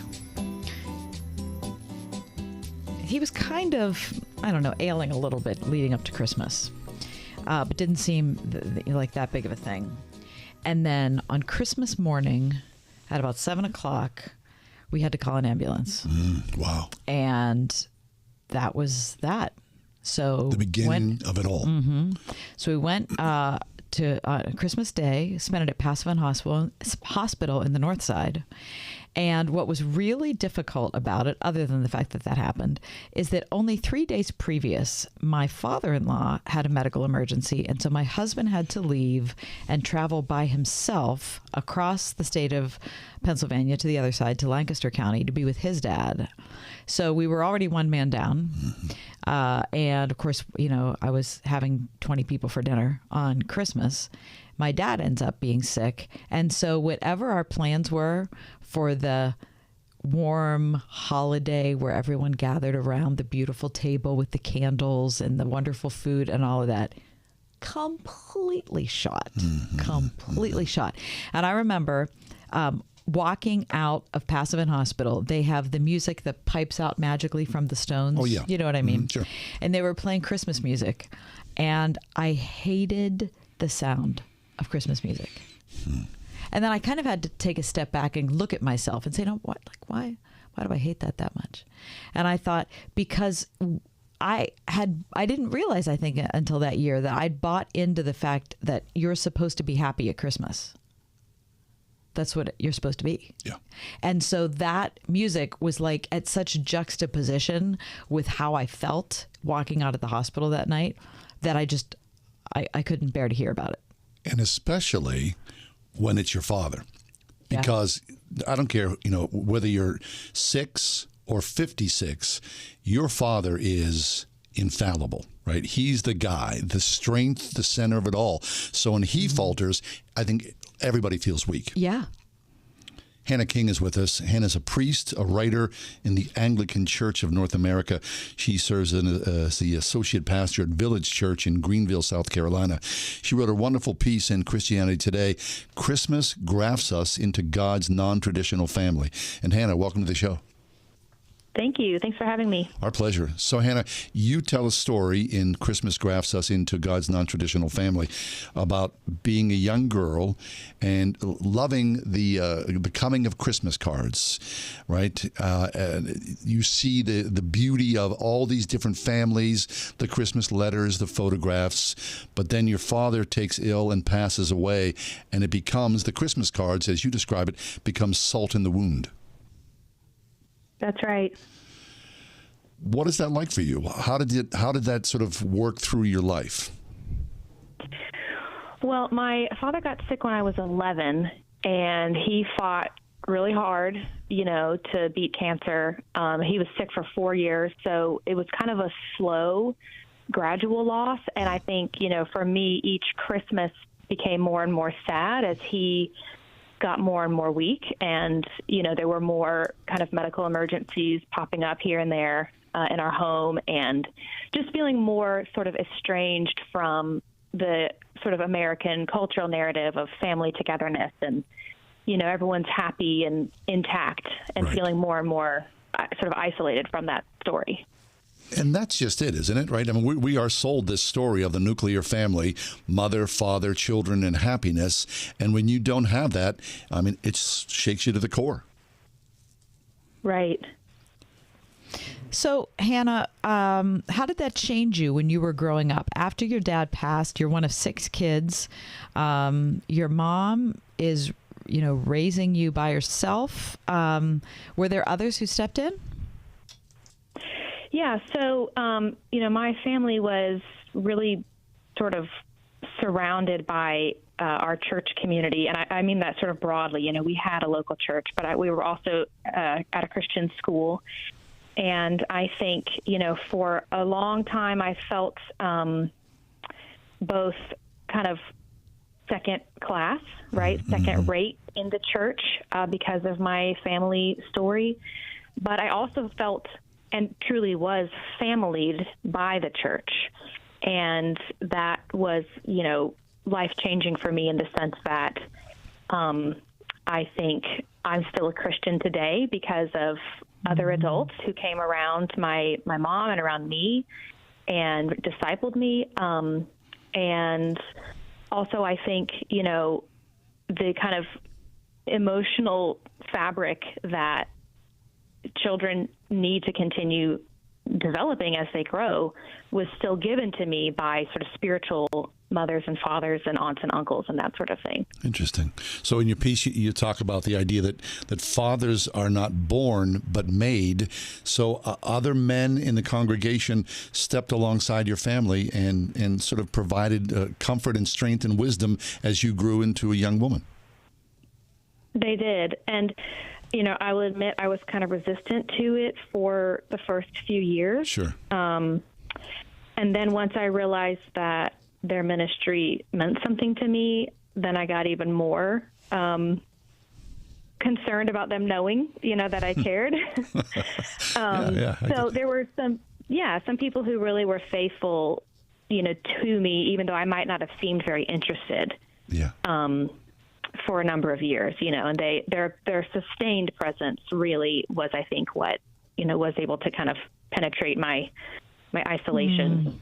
So that's really wonderful. That is. Conflate that idea of the non-traditional family that you were forced to grow up in because of your father's early death, and then other people stepped in and sort of took that role, and then you sort of draw a parallel between the non-traditional family of Joseph and Mary and Jesus. Yeah, well, I was reflecting just this Christmas, actually, just this Advent, about the Holy Family and how, in a lot of ways, Jesus' own sort of nuclear family was non-traditional, and he probably experienced social shame growing up, with Mary's pregnancy. They were refugees to Egypt for, some of his early years. Just there were a lot of difficulties in his story and his childhood that I think can be really profound in the sense of his solidarity with us, and his understanding of sort of the non-traditional experience. But also, when we think about the Holy Family, we shouldn't just think about Jesus' mother and father. We should think about the fact that Jesus came and said, whoever does the will of my Father is my mother and my brother and my sister. And so how, with Jesus' birth is sort of the birth of a broader family, which is the church. And that's one that we all belong to. And we can all build even if we don't have natural children or natural spouses. That's good. Hannah King is with us. She's a priest and writer in the Anglican Church of North America, lives in Greenville, South Carolina. Hannah, for people who are listening to the program who've heard your story, and maybe they don't have a positive background with the church, maybe they had an issue, people didn't step in, or maybe it wasn't family, right? Or maybe it was abusive or something like that. How would you navigate that with someone? Well, I think the first thing I would want to say is I'm so sorry. Now I am a member of the clergy, and sort of as a representative of the church, I'm painfully aware of the fact that we are a broken family. We continue to be that, and we will be until Jesus returns. So I think, people often are carrying wounds from the church, and some of my own siblings, would, I think, relate to that as well. There's 6 of us, so we've all had different experiences. Sure. In our grief and in our journey. But I also think that in any family, whether it's biological or spiritual, togetherness is hard, and we're going to hurt each other, and we have to do the hard work of forgiveness and keeping our hearts open to the community that we need, because I think relational wounds can really only be healed through relationships. And so sometimes we have to be able to be vulnerable again and take that step to receive the healing that we need, and maybe to extend that for others, And I'm sure you see that, Hannah, as a priest. I mean, of course, if you attend church on a regular basis and you have, what people call, what we would all call our church family, and I'm so grateful for my church family, and it's sort of mourn for those who don't have that connection to that, because they've taken me through so many incredible experiences, the ups and the downs, and you see that, of course, on Christmas Eve and Christmas Day, where people who would never darken the church door during the year are so hungry for family and community, they come back just to feel it ever so lightly. That's right. Yeah, a mentor of mine used to say, we're all looking for family, even if we're running from it. Yeah. And I think that's true. Yeah, it just shows how important it is. Yeah, that's really good. Right. We're talking to Hannah King. She wrote an article for Christianity Today called Christmas Grafts Us into God's Non-Traditional Family. Hannah, so I guess I want to close with this. For people who are listening to the show today who aren't happy at Christmas, who are going to spend Christmas in a hospital like I did for multiple years. Or don't have family. I'm sure you did. Don't have family, have an unhappy family, a family that's not together. Speak to those people on, what a Christmas celebration could look like. Well, I close my article with an image that's very meaningful to me called Mary and Eve. Yes. And it's Eve is, she's sorrowful. There's a snake wrapped around her feet. And Mary is pregnant. She's dressed in white, and she's smiling, and she's comforting Eve. And for me, that's, something I return to a lot when I'm feeling sad around the holidays, as kind of sort of permission to acknowledge the fact that peace on earth has come, but it's still coming.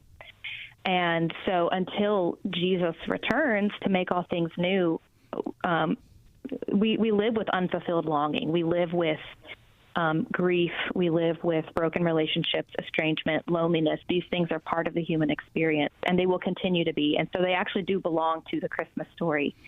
But we have hope that that the end of loneliness has begun in Christ. And so we get a foretaste of that now. We experience that in glimpses, but we're all ultimately, looking for the reunion that's coming. Yes. And Hannah, I'm sure, as a priest yourself and your congregation, and then your home life with your children and your husband, this is a very busy season for you. It must be. Mm-hmm.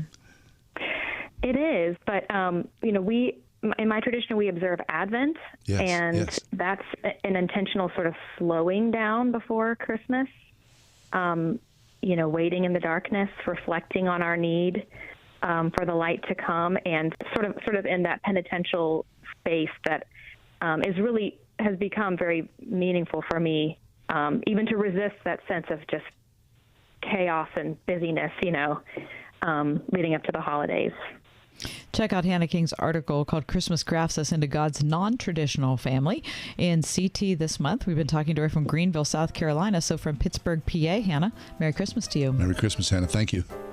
Merry Christmas. Bye. Our pleasure. Thank you. Hannah King, Christmas Grafts Us into God's Non-Traditional Family.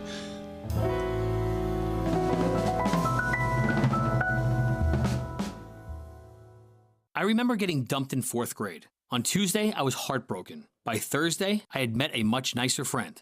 In high school, I remember Mom not letting me go on a dude's trip over Christmas. I was crushed, till they all got food poisoning on day 1 and spent the whole trip not Christmasing. It's Ryan, and the weird point I'm trying to make is, sometimes a positive can come from a negative. Currently, mortgage interest rates are up a bit, but one good thing is coming from it. Home prices are a little less crazy and not flying off the market quite as fast. We're seeing a lot of listeners who are taking advantage and finally buying the home they've wanted.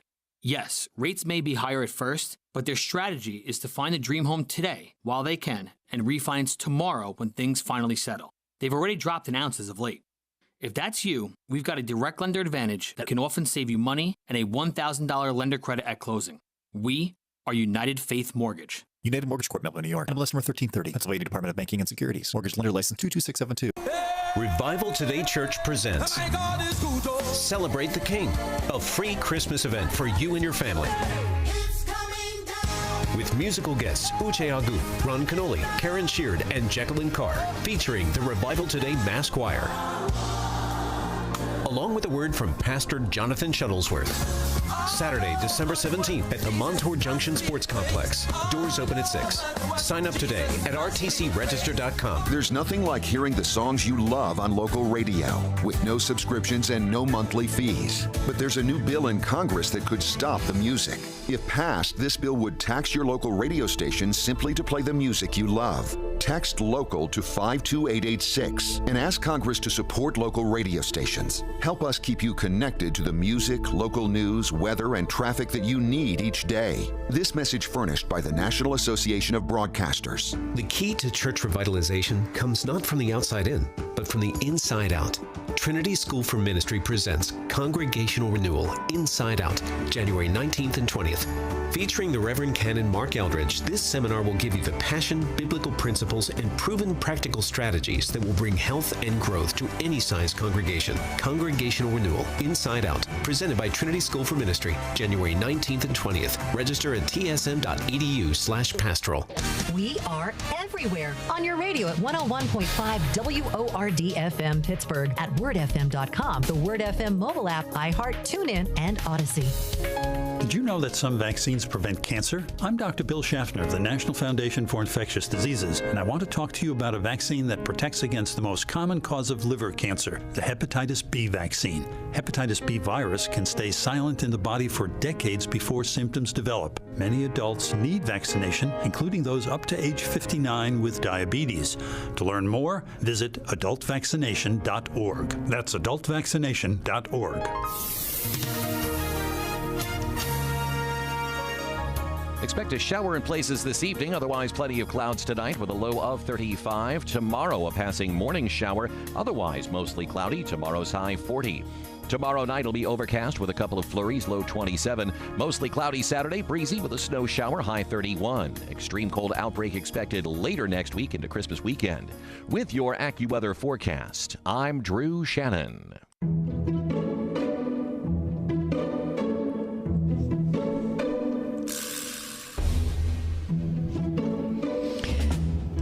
Does this make sense? Yeah. Does what make sense? Eggnog. Oh, eggnog. Absolutely not. Okay. 100% no. Okay. Never has it been enjoyable. Someone says, hospitality. Yeah. Hey, I got a nice glass of eggnog for you. I'm going to find the nearest potted plant and dispose of that. Never. You've never liked it. Never. 100%. No. It's like buttermilk or cottage cheese. The same thing to me. With nutmeg in it. Yeah. Warmed. No. Does that make sense to you? Eggnog? You want to drink some eggnog? This is why I know people love it. Not for me. I've disliked it my whole life. Hey. I had a strange experience the last 2 days. What? You've had it like a hankering? I started thinking about it. Oh, no. Hey, you guys, I don't know what's happened or why this has come upon me. Does this A lot of things are changing in your I life. know. Yes. Maybe it's a vitamin. Like I'm needing something. Some women after they give birth they start craving chalk or something. And it's some What, you're telling us you're sign- pregnant? No. Is that the deal? It's some sign that there's a vitamin deficiency. Maybe I need. Why am I thinking about drinking eggnog? So would you make it or buy it? Well, I'd probably buy it because I don't want to make it because who wants to make what's in it is disgusting. Would your husband drink it? Never. I'm saying that up until this point, it has not made sense. And in the last 2 days, it's making sense. Okay, so if it makes sense and you get some, then you got to bring it in. Okay. Because if you're going to have a glass, I'll have a glass. Okay, you know what I'm going to do? Tomorrow's show, The Ride Home with John and Kathy. The eggnog segment. It's the eggnog edition. All right. Well, it's kind of funny you bring up eggnog for your Does This Make Sense? Because we were reading earlier about, the 9 sort of bucket list destinations. Does glog make sense? What's glog? Remember glog, Glogg, warm spiced wine. Now, glog is different than grog because grog is like a warm beer. They both sound glog. bad. No, the idea of do you ever have sangria? Yeah. It's kind of like a glog sounds I'm like a just saying the warmer word, the sound of the word is unpleasant. 2 glogs, please. Have some glog to go. Right? You're asking me if that makes sense. Warm spiced wine. It sounds better than eggnog. It really does. Except that what's happening to me the last 2 days, I don't understand. I don't drink wine. Yeah, but if it was warmed and spiced, you might have a little sip of it. It sounds a little more interesting to me. Mm-hmm. Could that make sense to you? It does make sense to me. Yeah. I remember sangria, right? But a warm spiced glog, yes. 101.5 WORD. Playing Pittsburgh's favorite Christian music on the weekends with the best new Christmas music. New music. New music from Pittsburgh's David DeMarco. Oh, come all you faithful. Merry Christmas, Happy Holidays from Taryn Wells. And I Heard the Bells on Christmas Day from Aaron Schutz. The best new Christmas music. Pittsburgh's favorite Christian music on the weekends on Word FM. Great news, Nick. Legacy boxes are still in stock. With Christmas just around the corner, there's still time to buy the best Christmas gift ever. Legacy Box. That's right, Adam. Order today and Legacy Box ships immediately. It'll arrive ready to wrap and place under the tree. Gather the family together this Christmas and collect all your old VHS and camcorder tapes, slides, pictures, and film reels. Then you can binge on the good old days. From fading over time to risks like fire and water damage, your memories aren't protected unless they're on a digital format. Legacy Box helps you replay those great moments from the past, from Christmas morning to your wedding day. Legacy Box is the world's largest digitizer of home movies and photos. All the work is done right here in the USA, and over 1 million customers have trusted Legacy Box. This Christmas is the time to digitize. Visit legacybox.com/lbox for exclusive holiday savings. That's legacybox.com/lbox for last-minute shopping. legacybox.com/lbox. Oil investments involve a high degree of risk and actual results may vary. Oil keeps going up as the Russia conflict escalates. Get in on the next major oil boom now and help the U.S. with your patriotic investment that can potentially pay you monthly income for up to 20 or more years.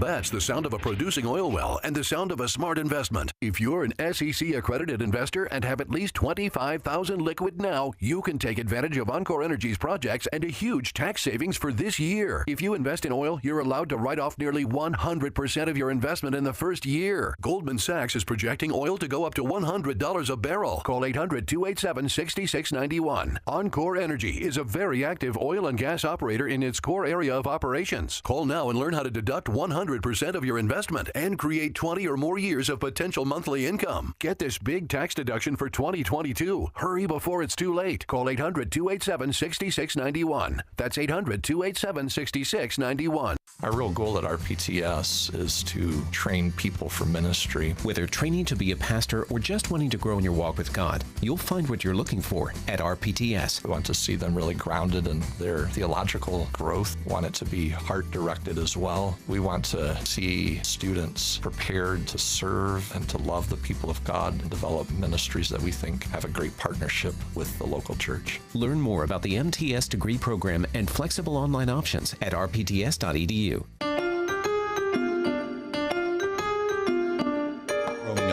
Remember growing up and, wanting that one Christmas present and thinking, man, if I get that, I can't, and thinking about it like obsessively. And then finally you unwrapped it and there it was, like the answer to all your dreams. Remember that? Yes. What was your top, when you think about like your top, all the toys, all the Christmas presents that came your way as a child? Do you still have memories of like, this was the one? Could be the Barbie townhouse with the elevator. The Barbie townhouse. Mm-hmm. Or it was the Barbie head. Oh, yeah, the makeup head. And the hair head. Yeah. You could, right. Mm-hmm. Which today is kind of creepy. Right. Looking back on it, it's something out of a horror movie. Now, kind of funny, I have to admit, I'll admit this, I also longed for a doll. Did you? The G.I. Joe. Oh, of course. G.I. Joe. I mean, he was big. He was large scale. Yeah, he was. And I got one. Yeah. Fabulous. And kind of rectangular feeling. Mm-hmm. Mm-hmm. But he was manly. He was very manly.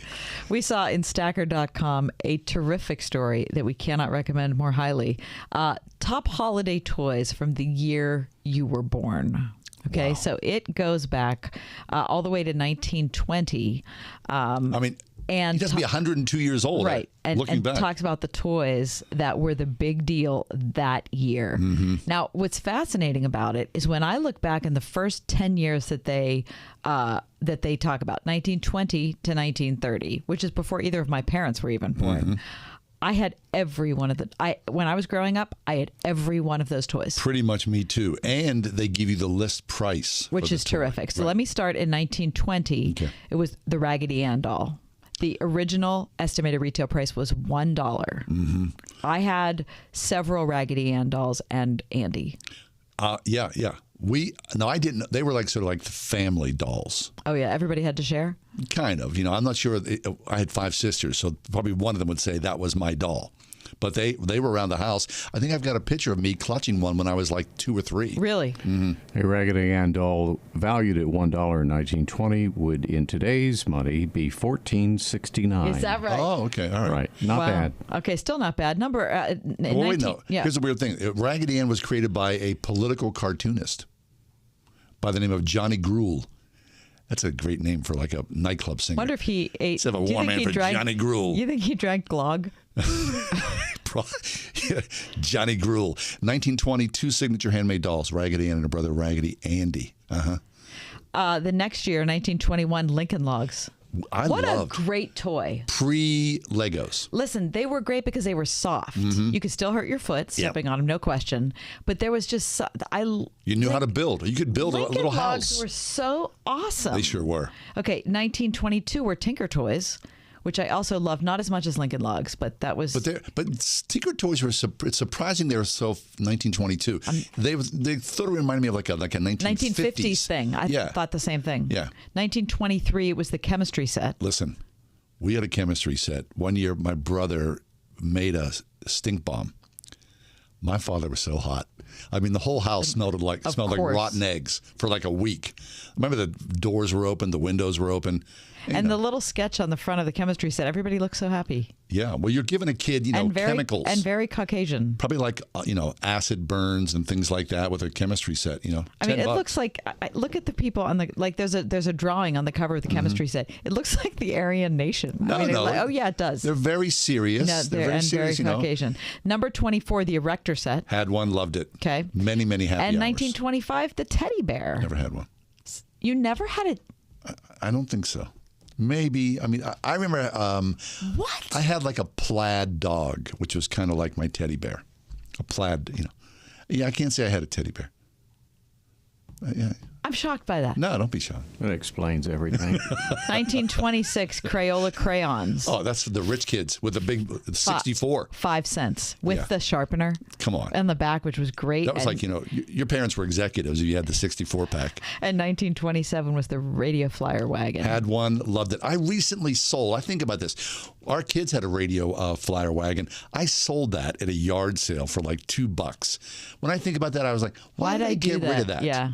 And I remember like selling it for $2, and the guy actually stood there with his wife, like pondering the decision while I was like waiting for his $2 to hit my hand.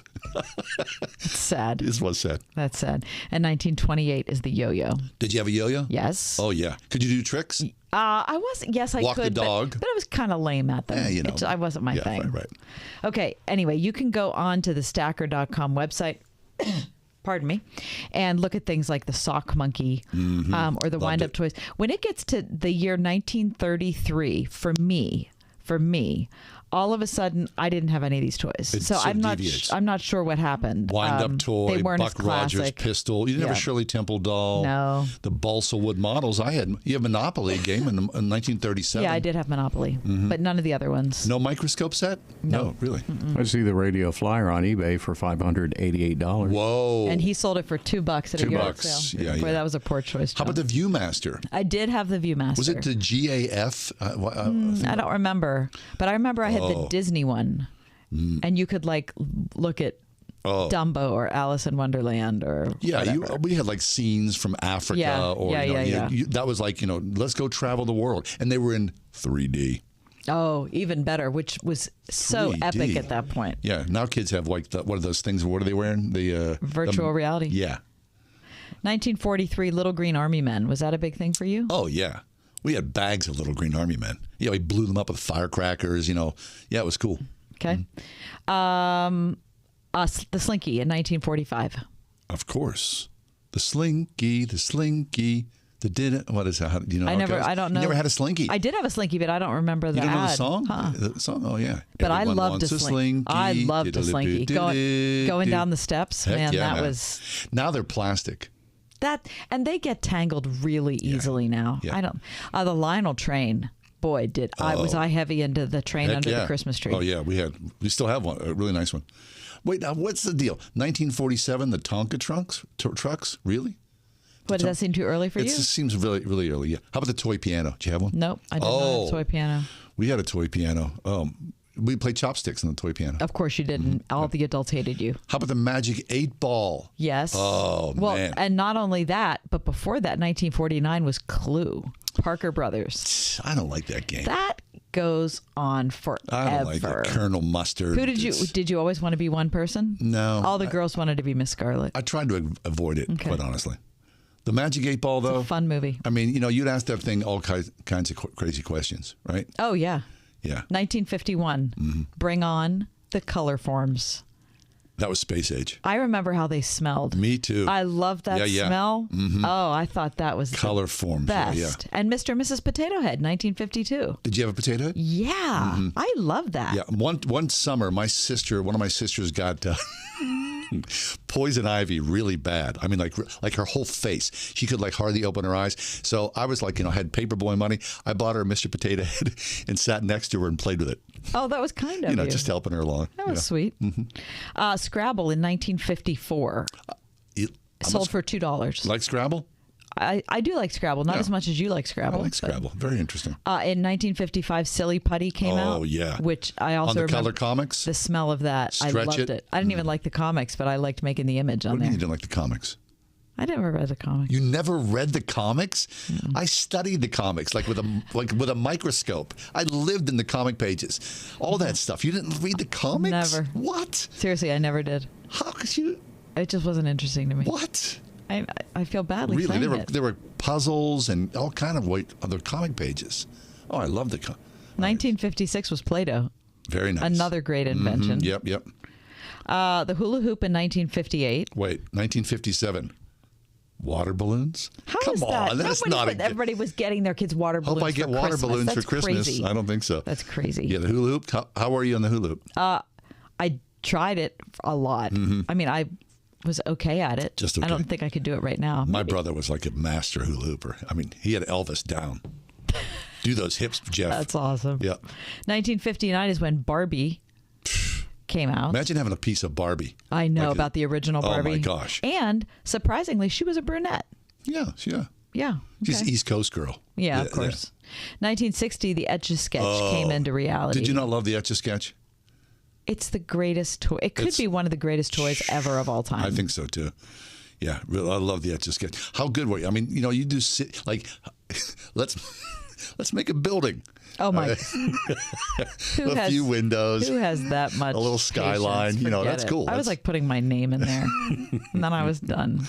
1962, the telephone on the string that you pulled around that talked. Yeah, that's classic. Yeah, I love that thing. The Easy Bake Oven premiered in 1963. Yep. And then in 64 came your G.I. Joe. Boom, G.I. Joe. How much was it? $1.95. Yeah, $1.95. While Barbie was being marketed to young girls, in 1964, Hasbro gave boys a Savage War hero named G.I. Joe. Yeah, I mean, this is cool because you didn't want to be associated with having a doll. Like my sisters would go, how do you like your doll? You'd go, ugh, it's not a doll, but it really was a doll. G.I. Joe. Yeah, it's G.I. Joe. Okay.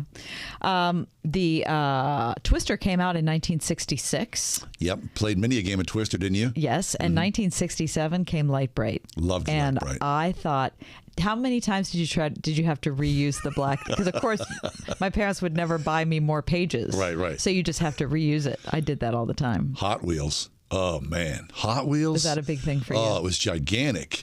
Yeah. I mean, the basic Hot Wheels was just like you attach it to, like, the back of the couch and run it down. But then they had the Hot Wheels thing with the little rubber. Of course. And boom, that car went out of there. I think Ronnie Alexa had a really nice Hot Wheels setup. So Did you envy him? Oh, of course. Did he invite you over? Heck yeah, man. Okay. My buddy. All right. 1969, Lego premiered, and in 1970, the Nerf ball. Yep, loved them both, had them both. 1971, Weebles Wobble, but they don't fall down. Okay, now I have no idea what that is. Okay, that was a big thing for me. And then Uno in 1972. How many games of Uno have you played in your lifetime? I hate that game. I love that game. Why? That is so dull. No. That is It's one of those games. Oh, here's the deal. Spare me. The Uno game doesn't. You just sit there and kind of play and laugh and talk. It doesn't require a whole lot of effort. How about no effort? No, I like Uno. I do. Get out of here. Come on, Gary. Do you play Uno with your grandkids? No. What? It's Come on, I don't man. like board games. No, it's not a board game. It's a card game. I don't play cards either. Pap, come on. You got to play some games. 1974 was a skateboard. Yeah, I had a skateboard. Okay, my dad made me a skateboard. That's how we were. That's Pittsburgh. Yeah, it was Pittsburgh. It was like it was cool. He took some roller skates and I was like, oh yeah, look at me. Then all the other kids had fiberglass ones, and I'm like falling and breaking my neck. 1977 was the Atari 2600. Oh, come on. Which was the beginning of it all. In 1978 was the Star Wars action figure. Mm-hmm. Wait. Yesterday at the Christmas party, the boss brought up the Pet Rock. The Pet Rock. Yeah. Who wants a Talk Pet about Rock? a ripoff. Those guys, that's brilliant marketing. It was brilliant marketing. They made a lot of money. Okay, so as I go along, I'm just wondering how, 1979 was Simon Says. Simon, didn't you have Simon? Yeah, in 1980 was the Rubik's Cube. I was an adult by then, so I wasn't getting this stuff. Yeah, but a lot of these have stood the test of time. Heck yeah, they have. He-Man action figure? Yeah. Oh, that's super cool. The My Little Pony was 1982. The Cabbage Patch Kids Gigantic. in 83. Transformers, our kids played both Transformers. Teddy Ruxpin, that kind of fell on hard times, right? That's kind of like a horror filmish. Yeah, I agree. Then 1986, every kid's dream, the Nintendo came to being. Right, and probably kind of ruined us all. Right. And then 1987 was Jenga, and then not to mention the Trolls. We had Trolls. We had Trolls in the 60s. Yeah, but they were. Yeah. It says here that they No, that was 60s stuff. Yeah. It said they Don't believe it. Okay. No. Forget everything I said. I lived it. I know the Trolls. Forget everything I said. 5 sisters. We had like a zillion Trolls. Anyway, as you go on, the toys don't seem quite as cool. Well, as they did. Maybe that's only because we were older and we didn't have the emotional connection. 1998 was the Furby. What is this year? Oh, look, wait, I had that 2004, the Robo guy. We still have that. What is this year? I'm getting there. How far does it go up to? Yeah. Wall-E, Angry 2020 Birds. is 21 is the last one. Of course, that was last Christmas. The reversible octopus plushie, which is very cute. Have you seen that? I have not. It's very cute. It has like a smiley face on one side, and you push it inside out and has a frowny face. Oh, okay. Yeah. All right. What's the What's the toy this year? I mean, does everybody want this toy? It's a good question. It's not Barbie. It's not G.I. Joe. It's not Tinker Toys.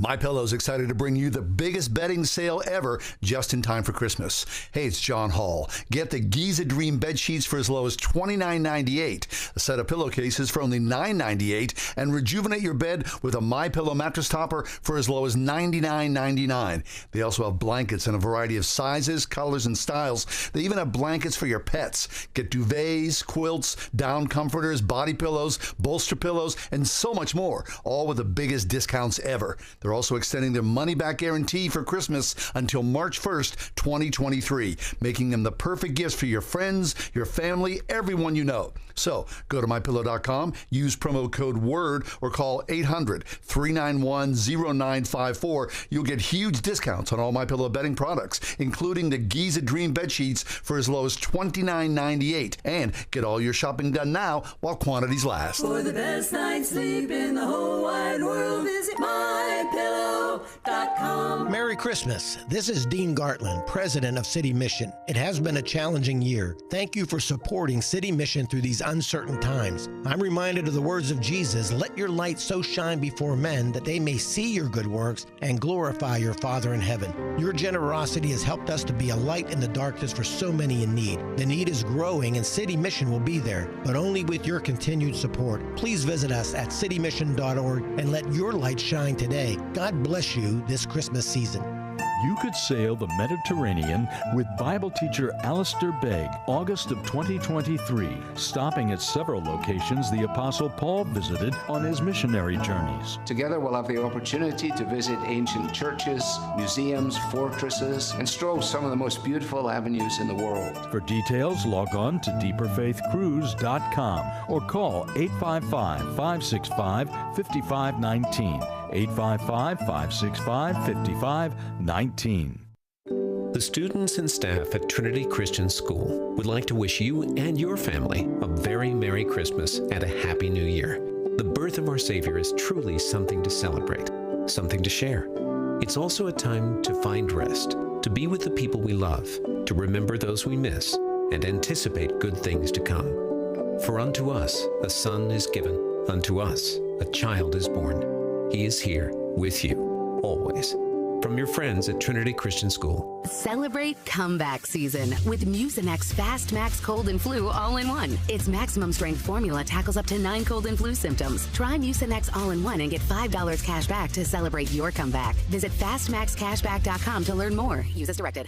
101.5 WORD-FM Pittsburgh. On your smart speaker by saying, play the word Pittsburgh. And on your phone via the Word FM mobile app, iHeart, TuneIn, and Odyssey.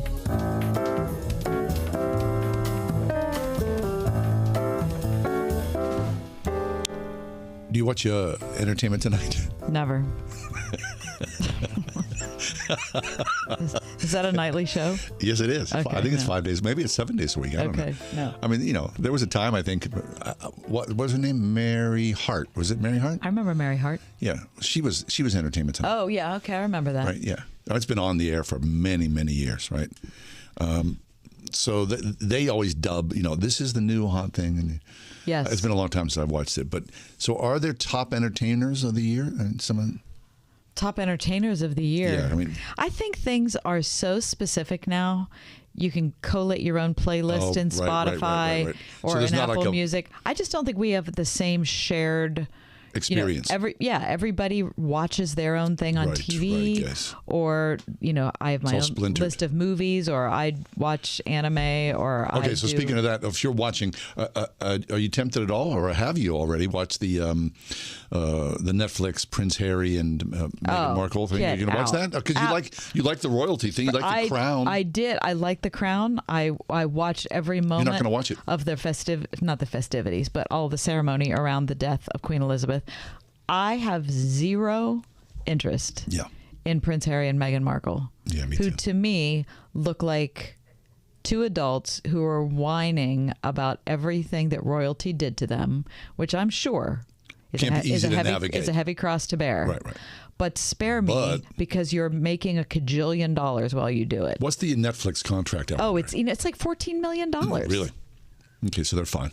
I mean, it's just, why? Will you watch it? No, of course not. I have no desire at all to watch that kind of gossipy tabloid thing. No, that's just, what interests me is... I said $14 million. Yeah. How much? It's between 100 and 150.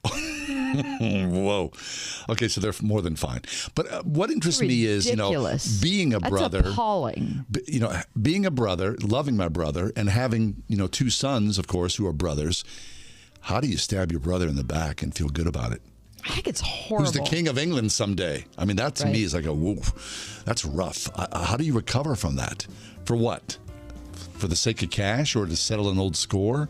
100 million, 150 Cain million? and Abel come to mind? There you go. Thank you very much so. Mm-hmm. So you're saying it's an old story? Yes, yes. I don't know. I don't want to get on that train. Yeah, I don't. Watching a family fall apart, like that's entertainment? No, not it. Forget it. I don't care if they're royalty or not. It's the last thing I want to watch. You? Are you going to watch that? No, 100% no. Hey, have a great night. Thanks for being with us. Say your prayers.